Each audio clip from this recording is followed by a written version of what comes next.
So in the last video we learned about the potassium, hypo and hyperkalemia.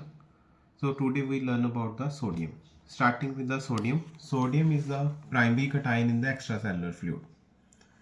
The role of sodium in our body is maintain osmotic balance, help in nerve functioning and muscle contraction. Normal sodium value is 135 to 145 milliequivalent per liter. Today we discuss about hyponatremia first. Hyponatremia is sodium value is less than 135 milliequivalent per liter. It is further classified into acute and chronic hyponatremia.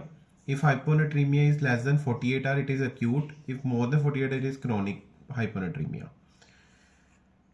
If further classified into mild, moderate and severe, mild hyponatremia is sodium level is 130 to 135 milliequivalent per liter. Moderate is 125 to 130 milliequivalent per liter. Severe is less than 125 milliequivalent per liter.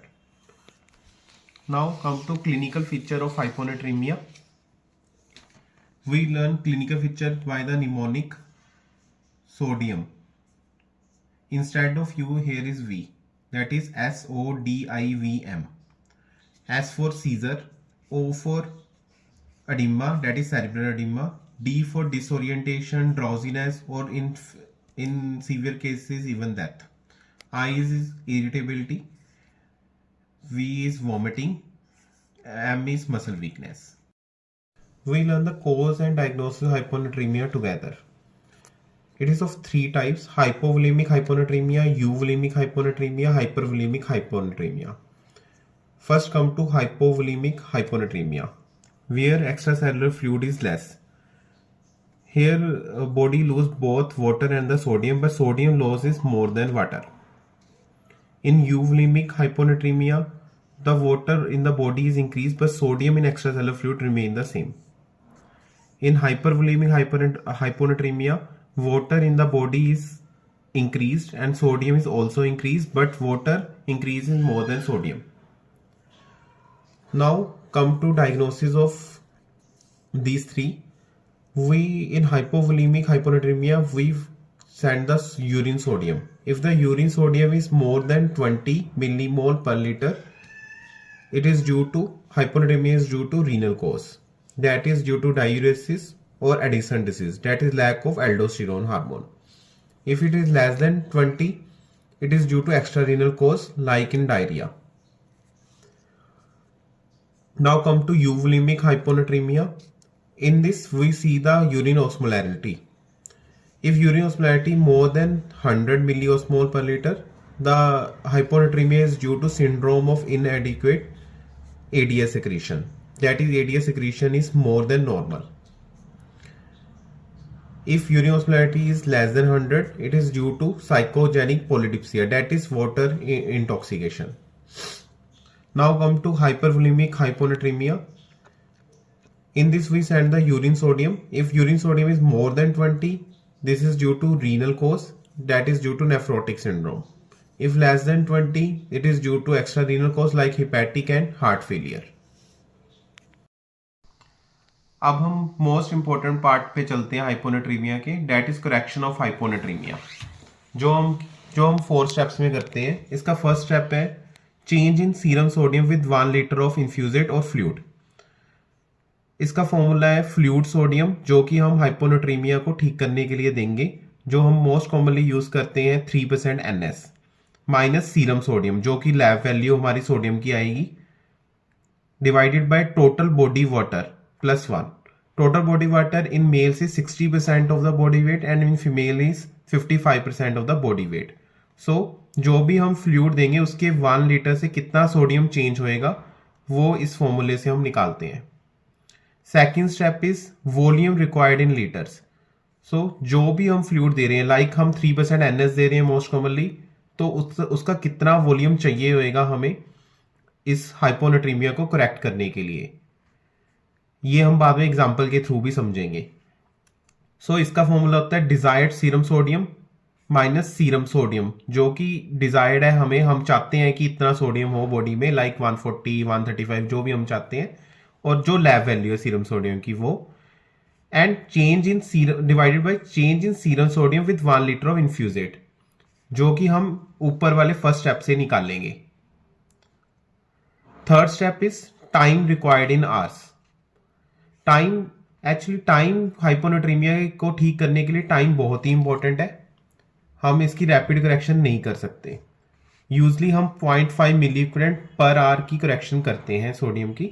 और time required हम कैसे निकाल लेंगे, उसका formula है desired serum sodium, जो भी हम 135 140 जो भी हम वैल्यू चाहते हैं, माइनस जो भी लैब वैल्यू सोडियम की आई थी, that is serum sodium, divided by rate of correction which is 0.5 milliequivalent per hour. इससे हमें टाइम पता लग जाएगा कितने घंटे में हमने करेक्शन करनी है सोडियम की और अपने डिजायर्ड सोडियम तक पहुंचना है। एंड फोर्थ स्टेप इज हम जो इन्फ्यूजन चलाएंगे उसका रन रेट को क्या होगा ml पर आवर में। उसका फॉर्मूला है volume required in ml divided by time in hours. Volume required in ml हम ये सेकंड स्टेप से पता लगेगा हमें, और वो टाइम इन आवर्स हमें थर्ड स्टेप से पता लगेगा। इसको डिवाइड करके हमें इन्फ्यूजन का रेट पता लग जाएगा। Now we learn this by example. So example में हम पहले देखते हैं 3% NS में जो हम मोस्ट कॉमन फ्लूइड यूज करते हैं हाइपोनेट्रीमिया को ट्रीट करने के लिए, उसमें सोडियम होता है 513 मिली इक्विवेलेंट पर लीटर। 1 लीटर में 513 मिली इक्विवेलेंट सोडियम होता है इसके 3% NS में। And now come to example. अब मान लो 70 kg का एक मेल है जिसका कि हम सोडियम चाहते हैं कि उसका 140 हो, एंड उसका सीरम सोडियम जो कि लैब वैल्यू 110 आई है। सो पेशेंट हाइपोनेट्रीमिया में है, हमें इसको ठीक करना है 140 तक। तो हम इसका स्टेप बाय स्टेप जानते हैं कैसे हम इसको ठीक करेंगे। सो जैसे कि हमने इधर वाले फॉर्मूला में देखा, तो हम फर्स्ट स्टेप अप्लाई करने लगे हैं। हम पहले 1 लीटर फ्लूइड से देखेंगे कितना सोडियम करेक्ट होएगा।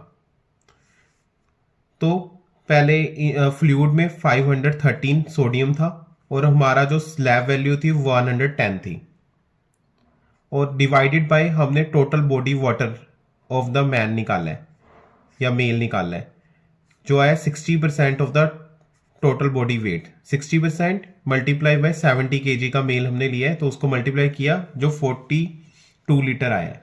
तो वो हमने टोटल बॉडी वाटर में 42 लिखा है प्लस 1 किए, तो इसको डिवाइड करके आ गया 9.37 मिली इक्विवेलेंट पर लीटर। सो 1 लीटर 3% NS 9.37 मिली इक्विवेलेंट सोडियम को बढ़ाएगा। अब हम सेकंड स्टेप देखते हैं कि हमें कितना 3% NS चाहिए हमारे डिजायर्ड सोडियम तक आने के लिए, 110 को 140 तक लाने के लिए। तो उस पर हम फॉर्मूला अप्लाई करते हैं डिजायर्ड सीरम सोडियम जो कि 140 है, सीरम सोडियम जो कि हमारी लैब वैल्यू है 110, and change in sodium with 1 litre of fluid जो कि हमने ये फर्स्ट स्टेप से निकाला है 9.37 है।